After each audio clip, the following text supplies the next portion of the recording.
இன்றே டவுன்லோட் செய்து உங்கள் ஃபேவரட் ஷோக்களை என்ஜாய் பண்ணுங்க. தமிழ், உண்மையை சொல்ல. தமிழ், நான் கேட்கிறேன்னு தப்பா நினைக்காத. நான் தான் உன் அப்பாங்கிறதுக்கு நீ ஏதாவது ப்ரூஃப் வச்சிருக்கியா?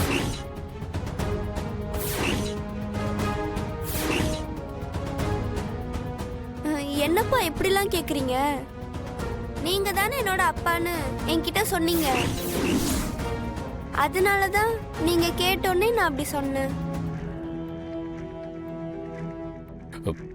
என்ன தமிழ், என்ன சொல்ற? ஆமாப்பா, ஆதித்யா உங்களை அப்பன் கூப்பிடுறதுனால நானும் உங்களை அப்பன் கூப்பிடலாமான்னு கேட்டப்போ நீங்க தானே சரின்னு சொன்னீங்க.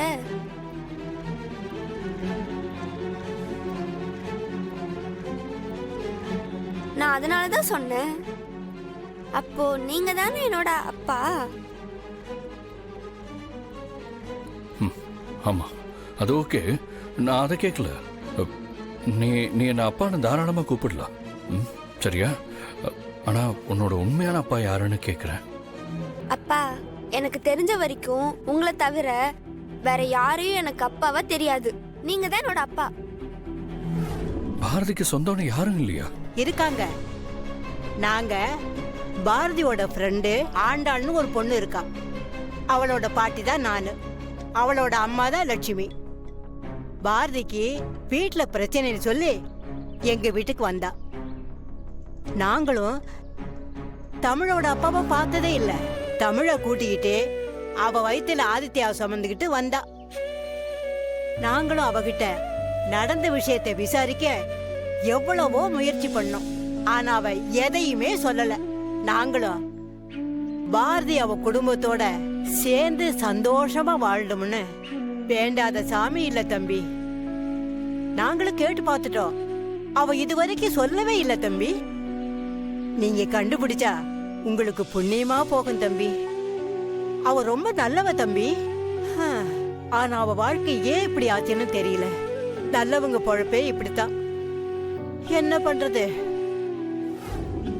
கோயில்ல நடந்த விஷயத்த பாட்டி உங்ககிட்ட சொல்லிருப்பாங்கல்ல? ஆமா சார், சொன்னாங்க. நீயாவது பாரதியோட ஹஸ்பண்ட் யாருன்னு தயவு செஞ்சு சொல்லு. எனக்கும் தெரியாது சார். அக்காவோட லைஃப்ல நான் பாதியில தான் வந்தேன். அக்கா ரொம்ப நல்லவங்க சார். அக்கா இந்த மாதிரி தனியா கஷ்டப்படுறத பார்த்து நானும் எவ்வளவோ நாள் அவங்க கிட்ட அவங்க பாஸ்ட பத்தி கேட்டிருக்கேன். ஹஸ்பண்ட் யாருன்னு தெரிஞ்சுக்க முயற்சியும் பண்ணிருக்கேன். ஆனா அவங்க எதையுமே என்கிட்ட சொன்னதில்லை.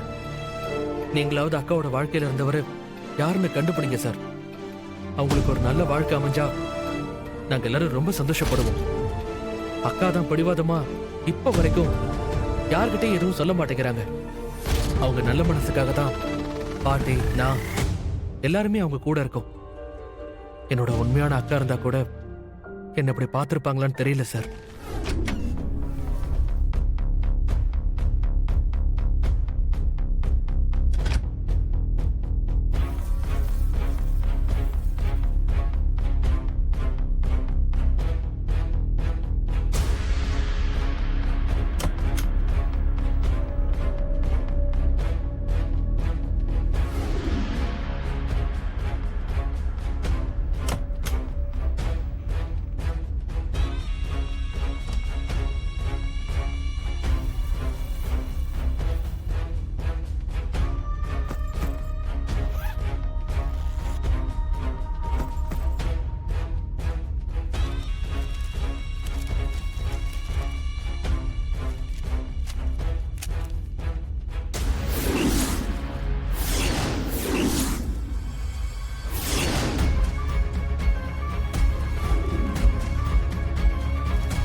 சரவணை என்கிட்ட கொடுத்த அதே போட்டோ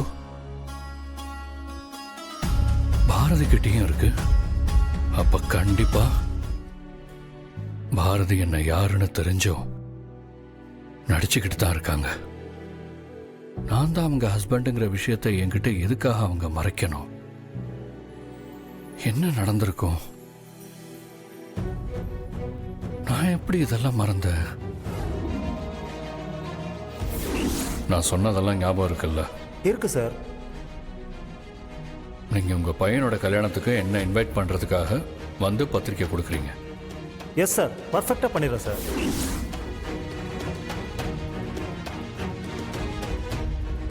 எப்படி இருக்கீங்க சுதாகர்? ஃபைன், நல்லா இருக்கேன். ஆதி இவரு மித்ரா, நான் உங்களுக்கெல்லாம் அப்புறமா டீட்டெயிலாக சொல்றேன். ஓ அவர் பையனோட கல்யாணத்துக்கு இன்வைட் பண்றதுக்காக இங்க வந்திருக்காரு. என்கிட்ட ஆல்ரெடி ஃபோன்ல சொல்லியிருந்தாரு. அப்படியா? ம். Okay okay. சுதாகர், நம்ம லாஸ்ட் டைம் லால் கன்ஸ்ட்ரக்ஷன் ஒரு ஹோட்டலில் பார்ட்டி கொடுத்தாங்கல்ல, அந்த பார்ட்டியில் மீட் பண்ணது தான். அதுக்கப்புறம் நானும் உங்களை பார்க்கவே இல்லை. ஆமா, நீங்க அங்க வந்திருந்தீங்களா? ஆமாம், நானும் மகேஸ்வரியும் தானே வந்திருந்தோம்.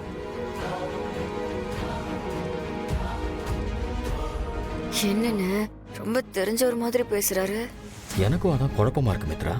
ம், சரி, நான் வந்த விஷயத்த சொல்லிடுறேன். என் பையனுக்கு மேரேஜ், நீங்க எல்லாரும் குடும்பத்தோட வந்துடணும்.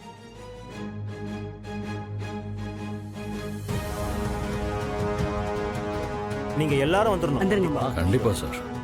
சார் உட்காருங்க, ஆ, காஃபி சாப்பிட்டு உட்காருங்க. ஆதி காஃபி. தேங்க்யூ.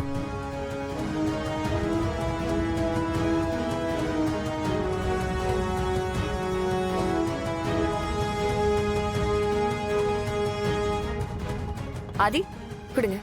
ம்.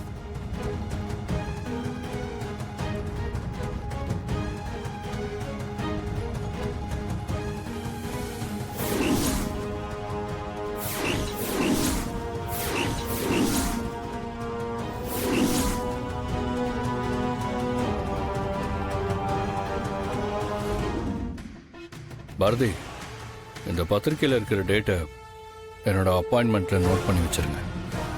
மறக்காம ரிமைண்ட் பண்ணுங்க. ஆ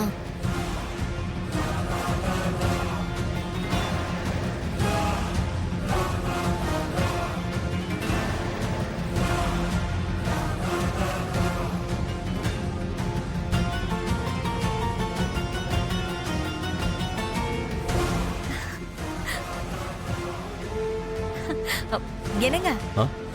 என்ன? இங்க பாத்தீங்களா? பத்திரிக்கையில பொண்ணு மாப்பிள்ள பேரு ஆதி பாரதின்னு போட்டிருக்காங்க.